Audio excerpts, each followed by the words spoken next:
you're saying fad diets are restricting something or like not doing it for your life or doing it like temporarily. And then you have these low fat vegan diets, which I also just feel like, why are you restricting something that's naturally occurring in food? Like, it just makes sense to eat a bit of all of it. It's all good for you and has its purpose, right? Right. I think yes.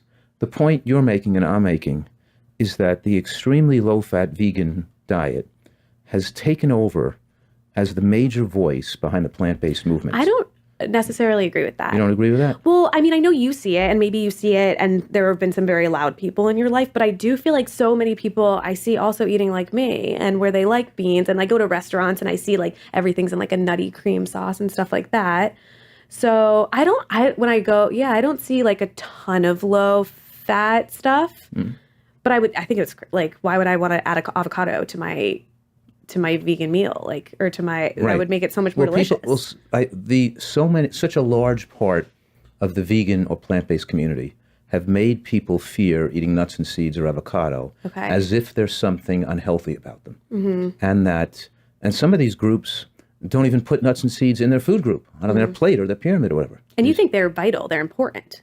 Well, if you were going to ask me, what does the scientific literature show is the most protective food a person could eat to reduce the risk of heart attack, the answer would be nuts and seeds. No way. And we're talking about, in major studies, and more than 20 studies from around the world with large scale, large numbers of people looking at hard endpoints, show that when you remove nuts and seeds, that when you include nuts and seeds, you reduce heart attack risk by 40%. And that's benefits of dramatic increasing or decreasing risk of heart attack is shown in all population groups, including people on plant-based diets as well.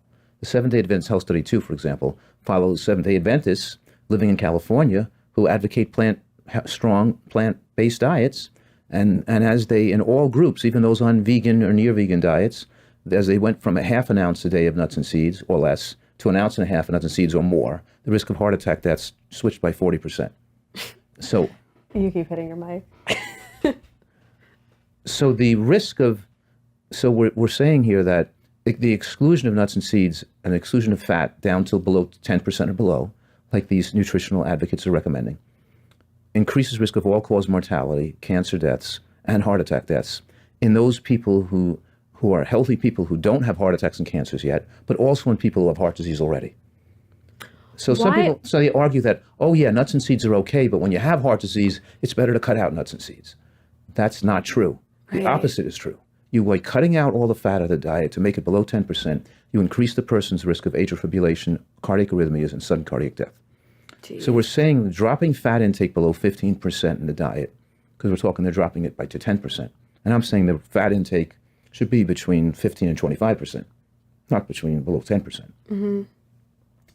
You're decreasing a person's chance to live a healthy and happy life in later years. So you have that. You have I'm not saying the majority, but I'm saying a large voice in the plant-based community is advocating a non-fad diet. It's not healthy long-term compared to a diet that would include nuts and seeds, right? Mm-hmm. They're extracting a whole food group for a reason that does not make scientific sense and the overwhelming amount of evidence shows that you're better off not doing that, and that you're increasing the risk of harm by doing that. Right. Overwhelming amounts of evidence. What's their reasoning for including nuts and seeds? They think like they have too much fat content? Yes, because years ago people thought, well, the reason why people are getting better on plant-based diets is because they're cutting out the fat. So might as well cut out the oils and the animal fats and the nuts and seeds, which are high in fat. Right. So they said it's the fat, it's the low fat doing the work. But there's good fats, right? That's the whole consensus. ALA, like the good fat coming from seeds and walnuts, let's say, the ALA, has been shown to stabilize the heart against atrial fibrillation. Very important to get those fats in, yes. Right. But so we're... And just a side note, they're stinking delicious. I have these nut and seed crackers. Like, I would be so sad if you told me no more. Sure. They're so good.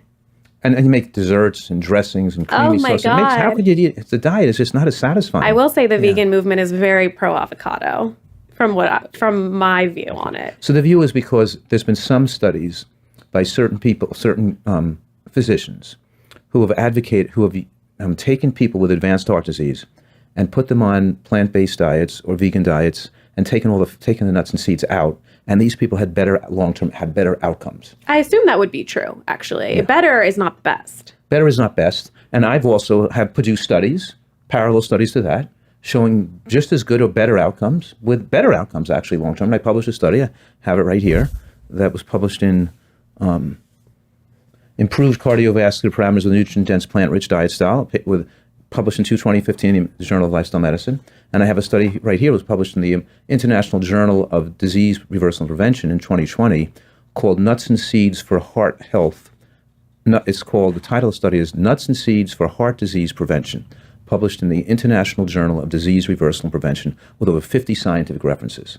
Wow. Right. So I want people to look at that if they're interested. So it's like saying, because this one doctor studied a limited number of people, like 50 people, and he found that overall they did better without nuts and seeds, that means everybody with heart disease is better off cutting out nuts and seeds.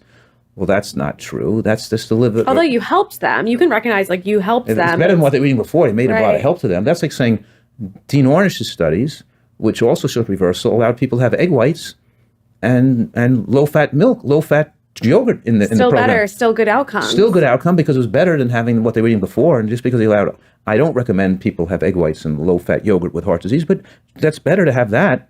But it's like saying, okay, everybody who has heart disease needs to eat egg whites and low-fat yogurt, or they're not going to reverse their heart disease just because this study, well, that's what they ate, and it reversed their heart disease. Right. No, you can't base these data on those two studies. Right. We have to look at 100 studies that study the same thing. Right. And we look at hundreds of studies that study heart disease patients, normal people, and we know that the same thing that prevents disease helps people have disease, not die of it. The same diet that prevents cancer helps people with cancer live longer and not get recurrence. The same people that prevents heart disease and high blood pressure helps people with heart disease live longer. So we have an unusually amount of study, more than 100 studies, maybe even 1,000 studies, that contradicts this idea that removing all the fat of the diet is beneficial. And you don't get the absorption, you don't get the maximally absorption of phytochemicals and antioxidants because so many nutrients, important nutrients, are fat soluble. You need the fat content in the meal to absorb these nutrients at a higher rate into the bloodstream. And we're talking about 20 to 50 times as much absorption of anti-cancer phytochemicals when you have a certain amount of fat present in the meal. Wow. Not being that low in fat. And of course, the accelerating of immunosenescence, of deterioration of the immune system with aging. I was going to say, you should have seen my face when you said that word. I'm like, the what? Oh. You should have seen my face.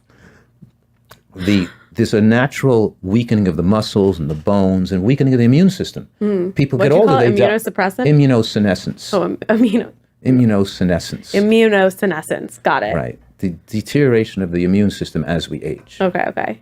And that happens, is accelerated by putting your diet too low in fat, below 15%. Wow. Yeah, I don't want to age faster. So I'm saying that these